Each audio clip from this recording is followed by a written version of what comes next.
Price B to the Lord Jesus. இயேசு கிறிஸ்துவினால் உங்களுக்கு சமாதானமும் சந்தோஷமும் உண்டாவதாக.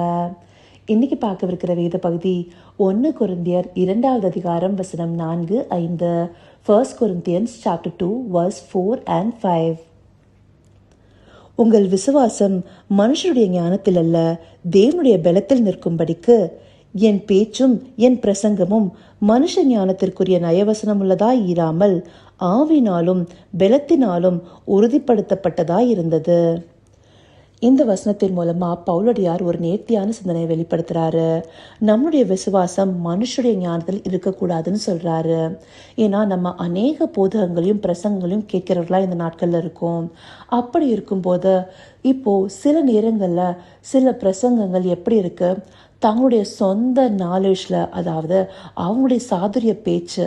ஏன்னா இப்போ அநேகர் மோட்டிவேஷனல் ஸ்பீச்லையும் அந்த இன்ஃப்ளூயன்சர்ஸ் பின்னாடியும் போகிறவங்களா இருக்காங்க. அது நம்மளுக்கு சோஷியல் மீடியாஸ்லையும் வாட்ஸ்அப்லையும் ரொம்ப அதிகமாக கிடைக்கிற விதமாக இருக்குது. இதிலெல்லாம் சில நேரங்கள் அதை கேட்கும்போது ரொம்ப ஒரு இன்ஃப்ளூயன்ஸ் ஆகி மோட்டிவேட் ஆகி அது சில நாட்களுக்கு பின்பற்றவர்களாக இருந்து அதை அப்படியே மறந்து போயிடுறோம் அடுத்து ஒரு மோட்டிவேஷன் ஸ்பீச் கேட்குற வரைக்கும். அந்த மாதிரி சில பிரசங்கங்கள் வெறும் மோட்டிவேஷனல் ஸ்பீச்சாகவும் அவங்களுடைய சொந்த ஞானத்திலேருந்து சில விஷயங்களை அவங்களுடைய பேச்சு சாதுரியத்தை வெளிப்படுத்துற விதமா இருந்ததுன்னா நம்மளுடைய விசுவாசம் எதன் பின்னாடி போயிடும்? மனுஷருடைய ஞானத்திற்கு பின்னாடி போயிடும். அந்தபடியான ஞானத்திற்கு பின்னாடி போகக்கூடாதுங்கிறதுக்காக இந்த இடத்துல தெளிவா இதை குறிப்பிடுறாரு. நம்மளுடைய விசுவாசம் தேவனுடைய பலத்துல தான் இருக்கணும், மனுஷருடைய ஞானத்திற்கு பின்னாடி போகக்கூடாது. பரத்திலிருந்து வருகிற ஞானம் இருக்கே, நம்மளுக்கு யாக்கோபுல சொல்லப்பட்டிருக்கல, அந்த ஞானத்திலிருந்து வெளிப்படுத்துகிறதா இருக்கணும். நேற்று கூட நம்ம பார்த்த வேத பகுதியில் என்ன சொல்லப்பட்டிருந்தது? நம்மளுக்கு வருகிற அந்த வசனத்தின் மூலமா நம்மளுக்கு வல்லமையும் பரிசுத்த ஆவியும் முழு நிச்சயம் கிடைக்குதுன்னு சொல்லிட்டு அந்தப்படியான பிரசங்கங்கள் வருதா, அந்தப்படியான போதங்களை கேட்கிறோமா அப்படிங்கிறத நம்ம நிதானித்து பார்ப்போம். ஏன்னா இப்போ நிறைய யங் ஜெனரேஷன்ஸ் எந்தப்படியான பிரசங்களை கொண்டு வராங்க, தங்களுடைய பேச்சு சாதுரியத்தை வெளிக்கொண்டு வராங்க. ஆண்டவர் அதனால தான் ஞானிகளை எடுக்காம பைத்தியக்காரர்களை தெரிந்து கொண்டேன்னு கூட சொல்றாரு இல்லையா? எதற்காக? தங்களுடைய சொந்த ஞானத்துல பேசுறவர்கள் ஆண்டவர் தேடல, ஆண்டுடைய வார்த்தைகளை வெளிப்படுத்துகிற, ஆண்டுடைய வார்த்தைகளுடைய வல்லமையை வெளிப்படுத்துகிறவர்களே ஆண்டவர் இந்த நாட்களில் தேடிட்டு இருக்காரு. அதனால்தான் பவுலடியார் தன்னை குறித்தும் ரொம்ப தெளிவா இங்க சொல்றாரு, என் பேச்சும் என் பிரசங்கமும் மனுஷ ஞானத்திற்குரிய நயவசனம் உள்ளதா இராமல். எவ்வளவு தெளிவான ஒரு வார்த்தை! நயவசனமா அவருடைய பேச்சு இருக்க வேண்டாம்னு நினைக்கிறேன்னு சொல்றாரு. அதனால ஆவினாலும் பலத்தினாலும் உறுதிப்படுத்தப்பட்டதா இருந்தது. அவர் பிரசங்கிக்கிற ஒவ்வொரு வசனமும் எப்படி இருந்தது? ஆவினாலும் பலத்தினாலும் உறுதிப்படுத்தப்பட்டதா. அதை நேத்திக்கு நம்ம பார்த்த மாதிரிதான் அந்த ஒரு வல்லமையும் பரிசுத்த ஆவியும் முழு நிச்சயமும் நமக்குள்ள வரும்படியாக அவருடைய பேச்சும் பிரசங்கமும் இருக்கு. அந்தபடியான பிரசங்கங்கள் பின்னாடியும் போதங்களுக்கு பின்னாடியும் நாம இருக்கோம்னா நம்மளுக்குள்ளார அந்த சுபாவ மாற்றங்கள் வரும். ஆண்டவர் நம்மளுக்கு நம்ம கிட்ட இருந்து என்ன எதிர்பார்க்கிறாரோ அந்த விசுவாச நிலை கொண்டு நம்ம ரட்சிக்கப்படுகிறவர்களா மாறுவோம். அது இல்லாம நம்ம இந்த மாதிரி மனுஷ ஞானத்திற்குரிய வசனங்களுக்கு பின்னாடி போகும்போது அந்த ரட்சிப்புக்குள்ளார முழுமை பெறாதவர்களா நம்ம நிற்கிறவர்களா இருக்கும்.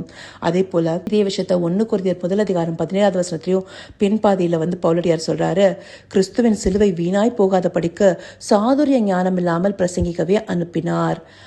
ஆண்டவர் அவருக்கு எந்த பிரியான ஊழியத்தை கொடுத்திருக்காருங்கிறது இங்க தெளிவா இருக்கு. அவர் எதை பத்தி பிரசங்கிக்க வந்திருக்காரு? கிறிஸ்துவின் சிலுவை வீணாய் போகாத படிக்கு ஆண்டவர் எதற்காக தம்மை சிலுவையில ஒப்பு கொடுத்தாரோ அந்த பாடுகளும் அந்த கிரியைகளும் எதுவுமே வீணா போகக்கூடாத படிக்க சாதுரிய ஞானம் இல்லாமல் ஒரு கிளவர் ஸ்பீச் மூலமா நான் எதையும் வெளிப்படுத்த வரல, சொல்ல வந்தது எல்லாமே ஆண்டுடைய சுவிசேஷத்தை பிரசங்கிக்கவே, அது கிறிஸ்துவுடைய சிலுவையை பற்றியே அப்படிங்கிறத இங்க தெளிவுபடுத்துறாரு.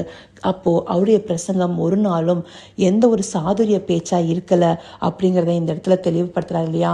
இந்த ஒரு தெளிவும் முழு நிச்சயமும் ஒவ்வொரு பிரசங்கிகளுக்குள்ளாரையும் ஒவ்வொரு போதகர்களுக்குள்ளாகவும், போதகர்கள் பிரசங்கிகள் மாத்திரம் இல்ல, நாம ஒவ்வொருமே சுவிசேஷத்தை அநேகருக்கு அறிவிக்கிறோம்.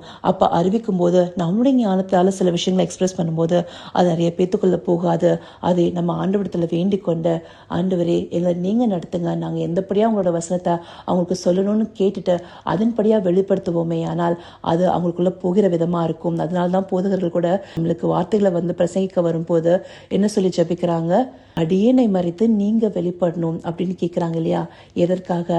ஆவியானுடைய வார்த்தைகளும் அவருடைய ஞானமே நம்ம பேசுகிற விதமாக இருக்கணும். அதை விட்டுட்டு சொந்த ஞானத்தால் சாதுரியமாகவும் நயவசனிப்பாகவும் பேசக்கூடாதுங்கிறத இங்கே எல்லாத்துலேயும் தெளிவுபடுத்துறாரு. அதற்காகவே நாம மகத்துவமுள்ள இந்த வல்லமையை தேவனால பெற்றிருக்கோம், அதுவும் இந்த மண்பாண்டங்களில் பெற்றிருக்கோம்னு சொல்லிட்டு 2 கொரிந்தியர் 4:7 சொல்றாரு. அப்படி தேவ ஆவினால நாம பெற்றுக்கொண்ட ஞானத்தையே வெளிப்படுத்துகிறவர்களா நாம இருக்கணும் அப்படிங்கிறத இந்த வசனம் எல்லாம் நம்மளுக்கு உறுதிப்படுத்துது. அந்தபடியாக நாமும் கேட்கிற பிரசங்களும் போதங்களும் வெறும் மோட்டிவேஷனல் ஸ்பீச்சா இல்லாம அது ஆவிக்குரிய வல்லமையோடு இருக்கணும் அப்படிங்கிறத அறிந்து கொள்வதற்காக தேவன் நம்மளுக்கு இந்த வார்த்தைகளை காண்பிக்கிறாரு. அதற்காக அவருக்கு நன்றி தெரிவிப்போமா? கர்த்தாவே, தேவாதி தேவனே, உமக்கே இந்த வேலை நன்றி செலுத்துகிறோம் ராஜா. அப்பா, நாங்கள் கேட்கக்கூடிய பிரசங்கங்களும் போதங்களும் வெறும் நயவசனிப்பாகவும் சாதுரிய ஞானத்திற்குரியதாகவும் இல்லாமல் ஆண்டவரே, உம்முடைய வார்த்தையிலுள்ள வல்லமையும் பரிசுத்த ஆவியானவரையும் ஒரு முழு நிச்சயம் எங்களுக்குள்ளார உறுதிப்படுத்துகிற விதமாக இருக்கணும் தகப்பனே. அந்தப்படியான வார்த்தைகளுக்குள்ளார போகும்போதே நாங்கள் ரட்சிப்புக்குள்ளார பூர்ணப்பட முடியும் தகப்பனே. ஆம் ராஜா, எங்களுக்குள்ளார அந்த சுபாவ மாற்றங்களை கொண்டு வர முடியும் தகப்பனே. அதற்குரிய விதமாக எங்களை வழிநடத்துங்க ராஜா. அதே போல உம்முடைய வார்த்தைகளை அடுத்தவங்களுக்கு நாங்கள் அறிவிக்கும் போது நாங்களும் அந்தப்படியே அறிவிக்கணும் ராஜா. எங்களுடைய ஞானம் அல்ல ஆண்டவரே, உம்முடைய ஞானம் வெளிப்படுகிற விதமாக இருக்கணும் ராஜா. இந்தப்படியான நல்ல வார்த்தைகளும் வசனங்களும் எங்களிடத்துல வரும்போது அதை கேட்டுக்கொள்கிற காதுகள் எங்களிடத்துல இருக்கணும் தகப்பனே. எங்கள் மனக்குறைகள் எங்களுடைய கவலைகள் எல்லாம் நீக்கி தகப்பனே, நாங்க அந்த வார்த்தைகள் முழு நிச்சயம் பெற்றுக்கொள்கிறவர்களா இருக்கணும் ராஜா. அப்படியாய் நீங்க எங்களை வழிநடத்த போகிற தயவிற்காய் நன்றி. சகலவித துதி மகிமைகனம் யாவும் ஒருவருக்கே செலுத்தினோம். இயேசு கிறிஸ்துவின் மூலமாய் வேண்டிக் கொள்கிறேன் பிதாவே. ஆமென், ஆமென்.